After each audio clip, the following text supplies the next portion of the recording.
Hi உறவுகளே, எல்லாரும் எப்படி இருக்கீங்க? இன்றைக்கி நம்ம பார்க்க போகிற ரெசிபி பீர்க்கங்காய் பாசிப்பருப்பு போட்டு ஒரு கூட்டு தாங்க பண்ணியிருக்கிறோம். ரொம்பவே டேஸ்ட்டாக சட்டுன்னு 10 நிமிஷத்தில் செஞ்சிடலாங்க. நல்லா சுட சுட சாதத்தோட இந்த பீர்க்கங்காய் கூட்டு அப்படி வச்சு சாப்பிடும் போது டேஸ்ட்டு வேறு லெவலில் இருக்குங்க. சரி வாங்க, இந்த பீர்க்கங்காய் கூட்டு எப்படி செய்யலான்னு சட்டுன்னு பார்த்துடலாம். இந்த பீர்க்கங்காய் கூட்டு செய்கிறதுக்கு நான் இன்றைக்கி 4 பீர்க்கங்காய் எங்கள் வீட்டில் காய்ச்ச பீர்க்கங்காய் தாங்க, ஃப்ரெஷ்ஷான பீர்க்கங்காயை எடுத்து வச்சுருக்கிறேன்.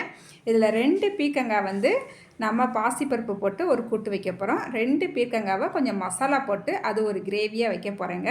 இப்போ நம்ம ஃபஸ்ட்டு பாசிப்பருப்பு போட்டு எப்படி இந்த கூட்டு வைக்கிறதுன்னு நம்ம பார்த்துடலாம். ஃபஸ்ட்டு இந்த பீர்க்கங்காயை மேல் தோலெல்லாம் இந்த மாதிரி எடுத்துகிட்டு நல்லா கட் பண்ணி எடுத்துக்கலாங்க. எங்கள் மாமியார் பார்த்திங்கன்னா மேலே அந்த கொஞ்சம் திக்கான அந்த லேயர் மட்டும்தான் எடுக்க சொல்லுவாங்க. மற்றபடி அடியில் அந்த தோலெல்லாம் எடுக்க சொல்ல மாட்டாங்க.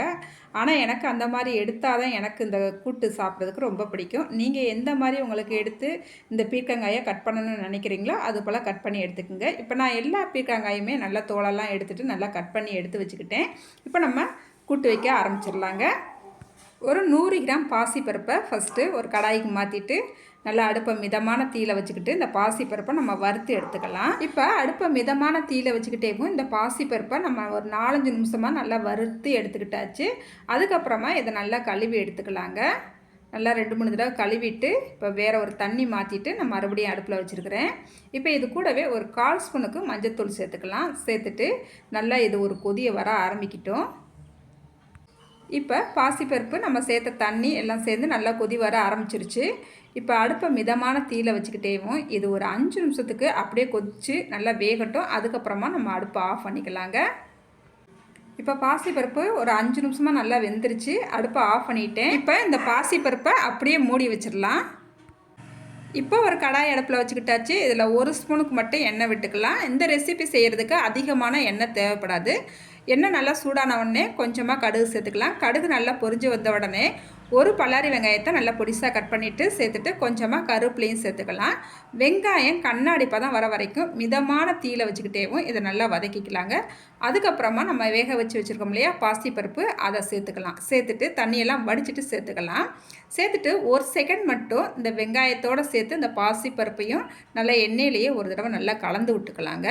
அதுக்கப்புறமா நம்ம பீர்க்கங்காயை சேர்த்துக்கலாம். பீர்க்கங்காயை சேர்த்துட்டு மல்லி இலை பொடிசாக கட் பண்ணி வச்சுருக்கிறேன், அதையும் சேர்த்துக்கலாம்.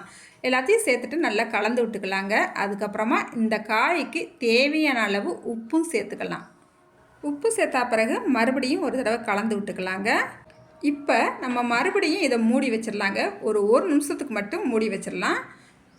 இப்போ 1 நிமிஷம் ஆயிடுச்சு மூடி வச்சு. நல்லா இந்த பீர்க்கங்காயிலேருந்து நல்லா தண்ணி விட்டு வந்திருக்குது.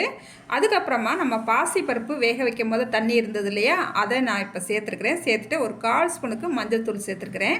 நல்லா ஒரு தடவை கலந்து விட்டுட்டு உப்பெல்லாம் கரெக்டாக இருக்கான்னு ஒரு தடவை செக் பண்ணிக்கலாம். மறுபடியும் இந்த காயை நம்ம மூடி வச்சு ஒரு 5 நிமிஷத்துக்கு அப்படியே விட்டுறலாம். அடுப்பை மிதமான தீயிலேயே வச்சுக்கலாம். இப்போ ஒரு 5 நிமிஷம் ஆயிடுச்சுது, நம்ம பாத்திரலாம். நல்லா காயும் பருப்பும் நம்மளுக்கு சூப்பராக வந்துருச்சு. இப்போ கொஞ்சமாக நம்ம தேங்காய் பூவு சேர்த்துக்கலாம். தேங்காய் பூ சேர்த்துட்டு ஒரு 1/4 ஸ்பூனுக்கு பெருங்காயத்தூள் சேர்த்துட்டு நல்லா கலந்து விட்டுட்டு அடுப்பை ஆஃப் பண்ணிக்கலாங்க. இப்போ நம்மளுக்கு பாசிப்பருப்பு பீர்க்கங்காய் கூட்டு சூப்பராக ரெடி ஆயிடுச்சுங்க. நான் இன்றைக்கி ஒரு குழந்தைக்காண்டி இந்த பீர்க்கங்காய் கூட்டு செய்கிறேங்க. அந்த குழந்தை ரொம்ப நல்ல குழந்தை, சமத்து குழந்தை. அதனால் கொஞ்சம் காரம் இல்லாமல் அந்த குழந்தைக்கு செஞ்சுக்கிட்டு இருக்கேங்க. நீங்கள் இந்த கூட்டு செய்யும் போது நல்லா கடுகு வெடிச்சா பிறகு 2-3 வத்தல் மட்டும் கிள்ளி சேர்த்துக்குங்க. காரம் கரெக்டாக இருக்குங்க. இப்போ நம்மளுக்கு நல்லா சுட சுட சாதத்தோட இந்த பீர்க்கங்காய் கூட்டும் ரெடி ஆயிடுச்சு. டேஸ்ட்டு பிரமாதமாக இருந்துச்சுங்க. அந்த குழந்தை வேறு யாரும் இல்லைங்க, நான் தாங்க. கொஞ்சம் அல்சர் இருக்கிறதுனால கொஞ்சம் காரம் சாப்பிட முடியாதனால நான் இன்றைக்கி எனக்கு எதுவுமே சேர்க்காமல், கொஞ்சம் காரத்துக்கு எதுவுமே சேர்க்காமல் நான் அந்த கூட்டு செஞ்சுருக்கேன். சுட சுட அப்படியே சாதத்தோடு சாப்பிடும் போது ரொம்பவே டேஸ்ட்டாக இருந்துச்சுங்க. அதுக்கப்புறமா அந்த பீர்க்கங்காய் கிரேவி தனியாக வச்சுருக்கிறேன், அது அடுத்த வீடியோவாக வருங்க.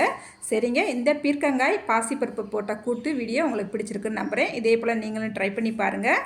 ட்ரை பண்ணிவிட்டு எப்படி இருந்துச்சுன்னு மறக்காமல் கமெண்ட்டில் சொல்லுங்கள். இந்த வீடியோவுக்கு ஒரு லைக் பண்ணிவிடுங்க. அடுத்த ஒரு வீடியோவில் பார்க்கலாங்க. பாய்.